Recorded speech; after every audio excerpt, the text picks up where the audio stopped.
En el libro de Eclesiastés capítulo 3 versículo 11 dice de la siguiente manera: todo lo hizo hermoso en su tiempo y ha puesto eternidad en el corazón de ellos, sin que alcance el hombre a entender la obra que ha hecho Dios desde el principio hasta el fin.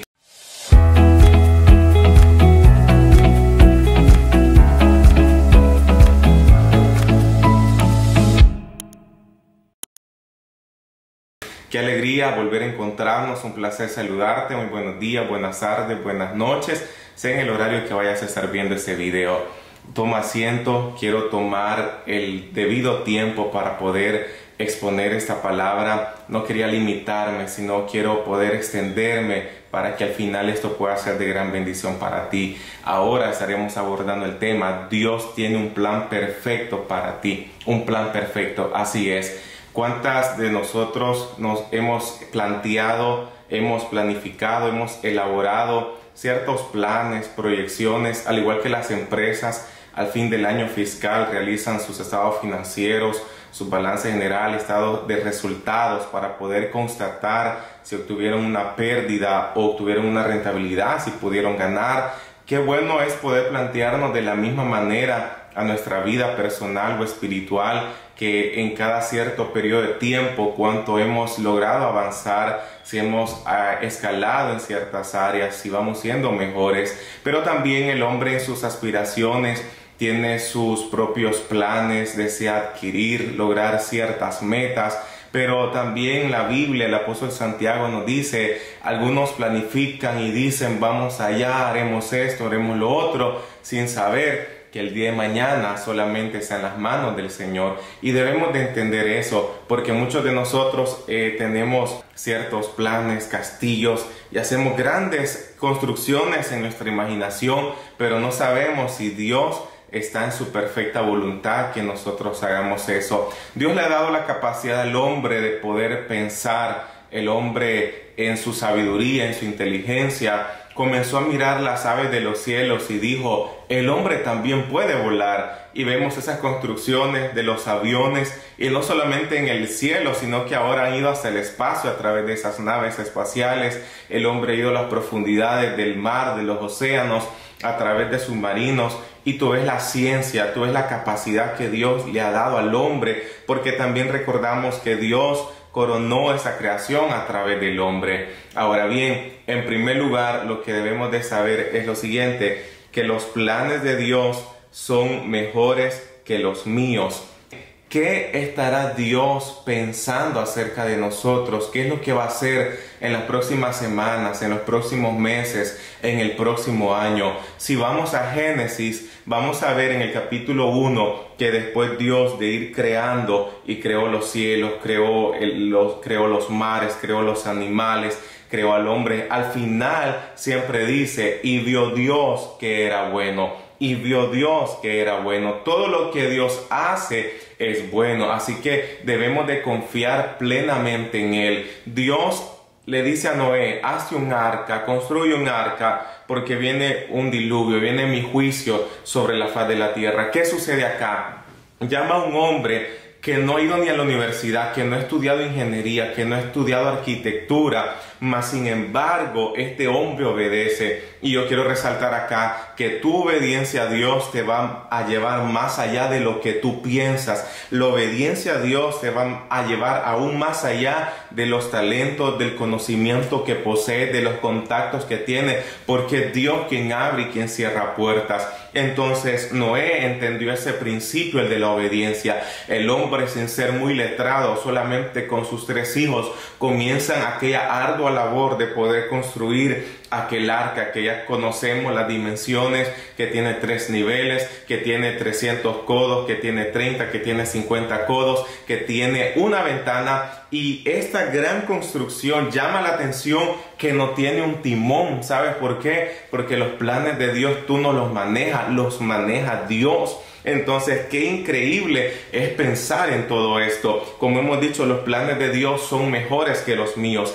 Hablamos acerca de José. ¿Cuántos no hemos escuchado la historia de José en Génesis? Un jovencito de 17 años. ¿Cómo es que Dios mete a un muchacho, a un juvenil con tan corta edad, en tantos problemas y con tan gran peso sobre sus hombros. Pero más allá, en todo el libro entendemos el propósito. ¿Cómo comienza todo? Cuando papá le regala una túnica de muchos colores. Yo quiero entrar aquí en detalle y poder explicar un poco acerca de la túnica.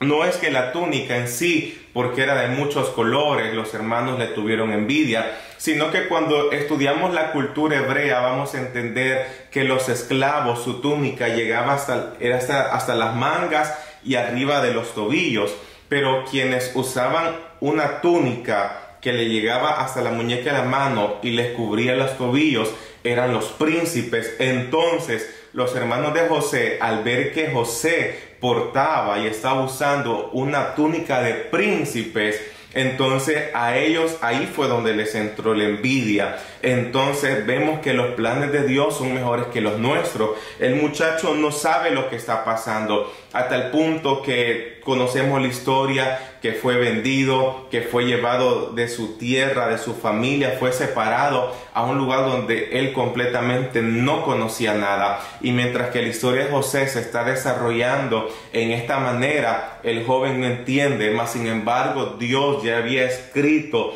en su libro lo que iba a pasar en la vida de José. También podemos mencionar que cuando él se encuentra ya en Egipto, comienza a trabajar en la casa de aquel que era líder de la guardia de Faraón, su esposa, la mujer de Potifar, comienza a seducirlo, comienza a tentarlo. Y yo quiero que nos detengamos aquí por un momento y analicemos. José le dice: yo he tenido sueños. Y sabes, algo muy especial de los sueños es que cuando un sueño es de Dios no se te va a olvidar. Va a pasar un año, va a pasar meses, va a pasar 5 años, pero cuando Dios deposita un sueño en tu vida no se va a olvidar. Entonces, ¿cómo José se defiende y dice: esto no lo dice la Biblia, pero permitamos imaginárnoslo?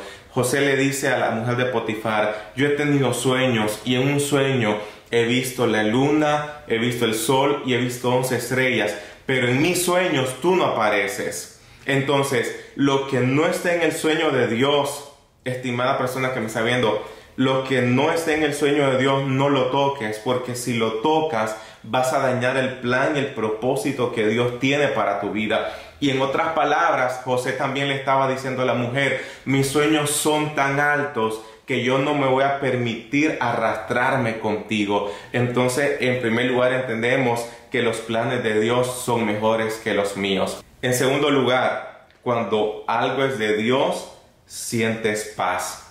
Ahora bien, la paz es la garantía que Dios te está otorgando que lo que estás haciendo es de Él. En las empresas existen muchas restricciones en el momento de poder elaborar productos. Hay ciertas normas. Tú ves que compras una caja de leche y en esa caja de leche hay ciertos sellos. Esos sellos garantizan al consumidor final que el producto que tú vas a ingerir a tu cuerpo ya ha sido en una serie de procesos inspeccionado. Han ido a las factorías, a las fábricas a inspeccionar todo el proceso de esa leche, de ese producto, alimento. Entonces, para darte la confianza a ti de que lo que tú vas a comprar o consumir ya tiene una garantía que fue visto, que fue también por otras empresas, otras normas que te dan la calidad y la certificación que eso es un buen producto. Entonces, ¿cómo tú vas a saber que un sueño es de Dios, un propósito es de Dios? Cuando tú sientes paz en tu corazón. Esa es la mayor garantía que Dios te puede otorgar. Ahora bien, Adán, seguimos estando en Génesis. Adán, cuando Dios crea a Adán, le dio un trabajo, y el trabajo de Adán fue ponerle nombre a los animales. A lo que tú llamas gato, lo que tú llamas perro, lo que tú llamas gallina, lo que tú llamas caballo. Adán se tomó el tiempo y el trabajo para ponerle nombre. Pero ¿qué sucede? Con el tiempo, Adán dijo: estoy solo, no hay alguien que se parezca a mí. ¿Qué es lo que sucedió? Dios hizo que Adán entrara en un sueño profundo, y Adán, mientras estaba dormido, Dios abrió uno de sus costados, sacó su costilla y convirtió aquella costilla en esa mujer llamada Eva. Ahora, ¿qué sucede con lo siguiente? Lo que tú estás necesitando se encuentra en ti mismo.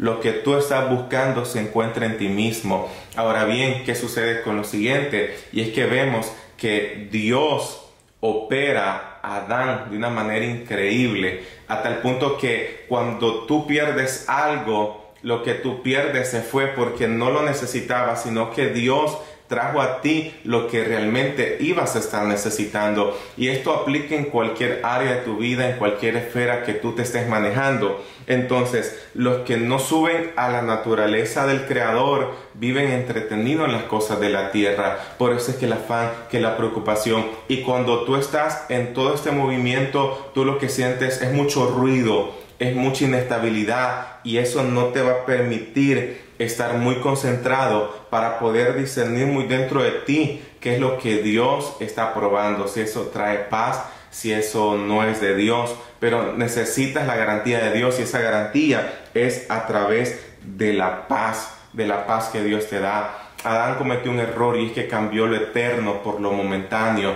Entonces, y es ahí donde tal vez tus emociones te juegan un mal papel, y es donde debemos de tener ese dominio propio, esa templanza, esa estabilidad, esa paz en el Señor. No puedes permitir que personas que no sueñan vayan a influir en tu vida para tratar de desviar del propósito que Dios tiene para tu vida, porque de eso vas a encontrar muchas personas en el camino, pero más sin embargo, si tú lo retienes en el secreto solamente con Dios, verás que todo va a marchar de la mejor manera, porque lo que debes de escuchar dentro de ti es la paz de Dios. Eso es lo que tú debes de escuchar en tu vida diaria. Ahora bien, cuando Dios pone un sueño en ti, es porque te va a quitar algo, y vas a entender que en este camino tú vas a empezar tal vez con muchas personas, pero conforme vaya pasando el tiempo vas a ir quedando tú solo. Tenemos un video cuando Dios te deja solo. Cuando tú sientes que Dios te deja solo, te invito a que puedas ir a verlo también y edificar más tu vida. Entonces, cuando Dios te va a dar un sueño es porque te va a quitar algo, y como dije anteriormente, cuando te quita algo es porque te va a dar algo o lo va a convertir en aquello que tú lo vas a necesitar. En tercer lugar, debemos de entender que no se trata de ti, se trata de Él. Tú puedes tener tus propios planes, tus propios propósitos, y yo te felicito, eso está excelente, porque veo que eres una persona activa que está pensando en su futuro. Y entonces, en cuanto a esto, hay dos cosas: uno, que están los sueños de Dios y están tus sueños, y está la voluntad permisible de Dios y está la perfecta voluntad de Dios. Y cuando hablamos de la voluntad permisible de Dios, es que Dios, de tanto tú pedir, de tanto tú ayunar, de tanto tú meterte con Dios, esforzarte, Dios llega a un punto y dice: muy bien, mi hijo me está buscando, yo veo su esfuerzo, aunque no es mi propósito, aunque no es mi voluntad perfecta, pero se lo voy a conceder. Y es ahí donde recibimos cierta respuesta, pero debemos de entender que está la perfecta voluntad de Dios. No se trata de mí, se trata de Él. ¿Por qué? Porque portamos algo mucho más grande que nosotros mismos, y eso es Dios. Es todo lo que Dios tiene en sus manos o escrito referente a nosotros. ¿Qué es lo que el Señor quiere hacer contigo? Dios, dice la Biblia en el libro del profeta Isaías, que Dios despertó a Ciro y dice: Ciro es mi pastor y hará lo que yo quiero. ¡Wow! ¡Qué calibre de palabra! ¡Qué nivel! ¿Por qué? Porque Ciro era un emperador, era un rey, era un gobernador, era alguien que tenía poder y autoridad en esta tierra. Mas sin embargo, mira lo que dice Isaías, lo que dice Dios de Ciro, de ese rey: Ciro es mi pastor y hará lo que yo quiera. Es decir, que todos los gobernantes en la tierra, todo hombre, mujer sobre la faz de la tierra que tiene un cargo, que tiene un título, que tiene un poder en determinado continente, en determinado país o región, siempre va a hacer lo que Dios quiere. ¿Por qué? Porque Dios es soberano. Si acontece cierto mal, si acontecen ciertas malas noticias, ¿tú no crees que Dios tiene control de eso? ¿Tú no crees que Dios permitió eso? ¿Tú no crees que Dios está moviendo esas piezas? ¿Tú no crees que Dios no está mirando eso? Es que Dios es soberano. Si alguien hace algo Entonces debemos de entender que Dios está viendo a los hombres, está viendo su poder y lo está permitiendo. Y a veces acontece algo, Dios lo permite o Dios está detrás del asunto también. Entonces Dios despertó el espíritu de Ciro para decir que vayan a construir a Jerusalén. Imagínate cómo Dios maneja hasta los gobernantes, hasta la gente que nosotros consideramos de poder en esta tierra. ¿Qué dice Hechos en capítulo 13, verso 22? Allá David, conforme a mi corazón, y hará todo lo que yo quiero. David siendo rey de Israel, y dice Dios, hará todo lo que yo quiero.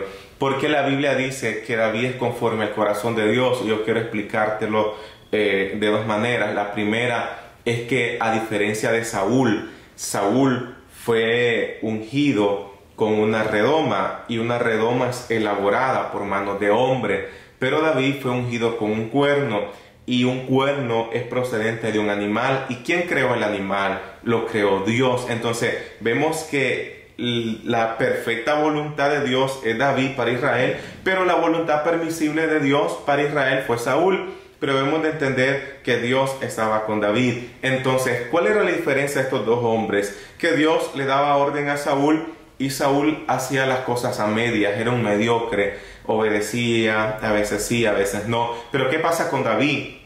Que David hacía todo lo que Dios le decía y lo hacía al pie de la letra. Entonces es ahí conforme dice que es conforme al corazón de Dios, conforme al corazón de Él. ¿Por qué? Porque era obediente. ¿Te recuerdas que en el primer punto hablamos acerca de Noé, que era obediente? Entonces, como que en ese vídeo algo que también te está redondando es un principio, y es que hay que ser obedientes. Ahora bien, y la otra razón por la cual dice que era conforme al corazón de Dios es porque vemos a David, un hombre humilde, sencillo, con poder, pero que cuando él pecaba, automáticamente lo que hacía era humillarse ante Dios, pedir perdón y no volver a pecar, no volver a cometer ese error. Entonces, por eso es que la Biblia dice que David era conforme al corazón de Dios. Seguimos, que Dios cuenta contigo para esta temporada, así como contó con Ciro, así como contó con David, así como ha contado con muchas otras personas, tiempos atrás o tiempo actual. Dios cuenta contigo. Continuamos. En cuarto lugar, decimos, no dejes de soñar. Tus sueños no han muerto. Seguimos el hilo con la historia de José. Y José, después de estar en la casa de Potifar, siendo difamado, eso pudiera verse como una derrota en un plano humano, pero en sí no fue una derrota, sino que fue un éxito porque venció la prueba. Las pruebas solamente te van a probar, la prueba te aprueba. Entonces, no dejes de soñar. ¿Qué fue lo que mantuvo con vida y aliento a José durante todo este tiempo caótico, donde no veía la luz del día, donde para José todos los días era un día lluvioso, un día de tempestad, y que no podía ver la luz clara todavía? Fueron los sueños. Por eso Dios te dice, no dejes de soñar. Quizás hace años has tenido ciertas proyecciones, planes. Quizás personas te los han frustrado, te han desanimado, pero si en tu corazón todavía late algo, Dios te está diciendo, no dejes de soñar, no dejes de creer en mí. José pasó un proceso muy difícil, muy doloroso, pero lo que lo mantuvo con pie, lo que lo mantuvo adelante, fue que no dejó de soñar. Eso es muy increíble. No pierdas tu fe, no pierdas tu norte, continúa creyéndole a Dios, vuelve a retomar. Si quizás escribiste en un cuaderno tus propósitos, tus planes, y lo guardaste en tu armario, lo guardaste en tu cuarto, yo te invito a que te levantes y vayas a desempolvar ese cuaderno donde están los planes que tú has escrito, porque si todavía tienes fe, lo puedes lograr en el Señor. Claro, siempre y cuando obedezcas y te mantengas en esa relación diaria y personal con Él. Continuamos. Dios permite, escucha bien, que José le interpreta sueños a dos hombres en la cárcel. Ahora vemos a José que está en una cárcel y que ahí hay dos hombres. Están ahí, casualidad, coincidencia, ninguna de las dos, sino que Dios los mandó allí, y uno de ellos era el copero del rey y el otro el panadero. Y ya sabemos la historia. Entonces le interpreta los sueños y le dice al copero, escucha, cuando tú llegues allá, por favor, háblale a Faraón acerca de mí. Ahora entendemos que no es porque tú tengas cuello blanco, no es porque tú tengas contactos que vas a lograr algo, sino es que Dios está detrás del asunto. Repite conmigo, Dios está en control. Ahora bien, el copero llega donde Faraón y se le olvida. Dios permite que al copero le dé amnesia y no se acuerde de José absolutamente para nada, hasta que Dios inyecta en Faraón unos sueños. Y es ahí donde el copero se recuerda y dice: mi señor rey o Faraón, allá en la cárcel había un hombre que nos interpretó el sueño y ha sucedido así como nos lo dijo. Mándelo a llamar. ¿Qué pasaría si al nomás llegar el copero donde Faraón le dice: deja libre a José? ¿Qué es lo que iba a hacer este muchacho? Automáticamente este muchacho quizás se iba a ir huyendo de Egipto, quizás iba a regresar donde sus padres. No lo sabemos, no estaba preparado, no era el tiempo de Dios todavía. Ahora vemos que Dios todo lo encamina para bien. El hilo de la vida de José tiene un gran propósito. Vemos que Faraón lo manda a llamar y José le interpreta los sueños con la ayuda del Señor, con la sabiduría y la ciencia que Dios le dio, y sucedió así exactamente. No dejes de soñar. ¿Por qué? Porque los lugares de aflicción, el lugar que quizás hoy en día está siendo afligido, atormentado, procesado, ese mismo lugar va a ser donde Dios te va a permitir celebrar después una victoria con tus manos en alta. ¿Sabes que cuando Jeremías dice: por la misericordia de Jehová no hemos sido consumidos? Ese mismo lugar, años después, fue el lugar donde una cruz se alzó y el Redentor del mundo, el Mesías, el Cristo, murió por nosotros. Entonces, el lugar que hoy parece ser el lugar de tu aflicción, más adelante, si no dejas de soñar, se va a convertir en el lugar donde Dios te va a permitir celebrar y cosechar esa gran victoria, esa conquista. Y tu llanto se va a ir por cánticos de júbilo, por cantos de alabanza. Vas a danzar en el Señor de alegría, pero no dejes de soñar. José en la cárcel tiene unas llaves porque lo constituyen el jefe de la cárcel. Quizás el que administraba esa cárcel pública vio que José no era un malhechor, no era un ladrón, no era una persona mala. Decidió confiar en él, pero él, teniendo las llaves, no se escapó. Esto nos deja otra enseñanza, porque nosotros, tú y yo, no nos debemos a los hombres, sino que nos debemos a Dios. Tú no te vas a portar bien por el pastor, por los líderes, por querer ganar prestigio, reconocimiento. No, a quien tú debes de agradar es a Dios en primer lugar, y Dios después va a poner gracia sobre tu vida. Debemos de entender también que en todo este proceso, como dije anteriormente, van a haber personas que se van a ir ausentando. Vas a empezar con muchos apoyándote de tus sueños, tus proyectos, tu ministerio, tu liderazgo, pero conforme vaya pasando el tiempo se van a ir ausentando. Y es que Dios también a esas personas las utiliza como un andamio. Tú has visto las construcciones que se utilizan los andamios, y los andamios solamente se ocupan para la construcción. Dios está trabajando en tu vida. Repite conmigo: Dios está trabajando en mí.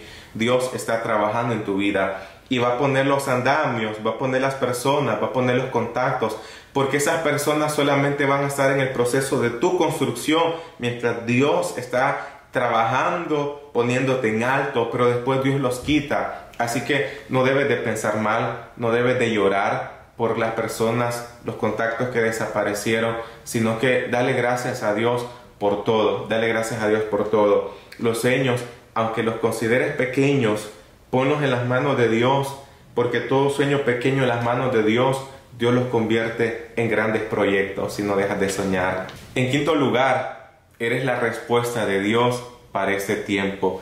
Yo quiero leer el primer libro de los Reyes, capítulo 13, versos 1 y 2. He aquí que un varón de Dios, por palabra de Jehová, vino de Judá a Betel, y estando Jeroboam junto al altar para quemar incienso, aquel clamó contra el altar por palabra de Jehová y dijo: altar, altar, así ha dicho Jehová, he aquí que a la casa de David nacerá un hijo llamado Josías, el cual sacrificará sobre ti a los sacerdotes de los lugares altos que quemen sobre ti incienso, y sobre ti quemarán huesos de hombres. Todos sabemos la historia de Israel, que se dividió, el reino del norte, el reino del sur, todo el reino del norte, los 40 y tantos reyes que tuvo, inclinaron al pueblo a la idolatría. Por esa tendencia, inclinación a la idolatría, Dios les puso un azote a Siria, los destruyó. En el reino del sur, Judá, vemos que la mayoría de sus reyes fueron malos. Solamente como 5 reyes, bueno, son contados con los dedos de la mano, los reyes buenos. Y uno de esos reyes buenos fue Josías. Y Dios te dice, cuento contigo para ese tiempo. Porque antes de Josías nacer, ya Dios lo había profetizado años atrás. Porque todo el pueblo estaba en la idolatría, todo el pueblo estaba rendido al pecado. Pero Dios en su corazón, en su mente, pensó, voy a mandar un buen rey a Judá para que él haga mi trabajo, quite esos altares paganos y puedan adorarme a mí. Entonces Josías viene en su tiempo para poder cumplir el propósito de Dios. ¿Qué hizo después Josías? Mientras mandó a alguien a inspeccionar el templo, dice que trajeron entre todos los tesoros, todo eso, dice que encontraron la ley. Y cuando Josías la encontró, la leyó, se consternó su espíritu, su corazón, y ahí comenzó las primeras directrices para poder restituir el culto a nuestro Dios. También quiero mencionar acerca de este hombre llamado Josías, que 270 años antes de que él naciera, fue que Dios dio esta palabra profética en ese libro que hemos leído, primer libro de los Reyes, capítulo 13, verso del 1 al 2. Entonces, Dios ya te conoció, Dios ya te puso nombre, Dios ya te asignó un propósito, te asignó una tarea. Ahora es tu deber conocer cuál es y esforzarte para poder cumplirla. Y en sexto y último lugar, tú no mueres hasta que Dios cumpla su propósito en ti. Quiero mencionar personajes bíblicos y el primero de ellos es el apóstol del amor. Vemos a Juan recostado en el pecho del Maestro. Vemos que Juan es el que dice que Cristo es el camino, la verdad, la vida, que describe los 7 yo soy de Cristo. Pero muchas veces Dios te pasa procesos y pruebas para que puedas ver la otra cara de Dios. Porque Juan estaba describiendo a Dios como amor. Pero tú no mueres hasta que Dios cumple el propósito en tu vida. Lo metieron en una caldera hirviendo con aceite, pero el apóstol no murió. ¿Sabes por qué? Porque todavía tenía que escribir el Apocalipsis, todavía tenía que cumplir el propósito de Dios.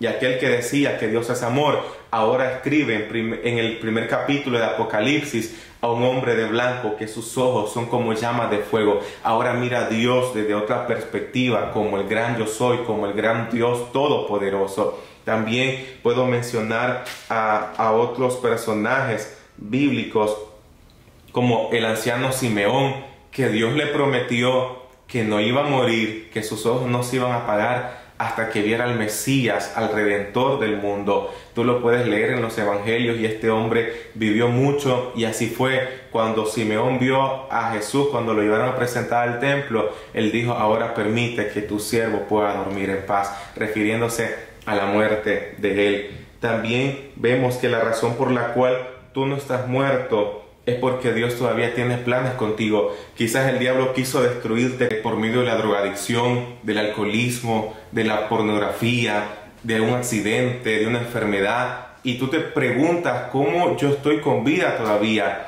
Y es que Dios te tiene con vida porque Él va a cumplir su propósito sobre ti. Así que debes de confiar en Él, porque mayor es Dios, grandes cosas Dios tiene para tu vida. Amén. Es así como hemos podido llegar al final de este estudio, enseñanza, como tú quieras verlo. Pero mi deseo es que esta palabra sea sembrada en tu corazón, que germine hasta el punto de dar muchos frutos, ¿ok? Así que te espero en una próxima ocasión, porque el Señor seguirá bendiciéndonos con su buena y santa palabra. Así que no te olvides suscribirte y compartir. Te espero en una próxima ocasión. Dios te bendiga.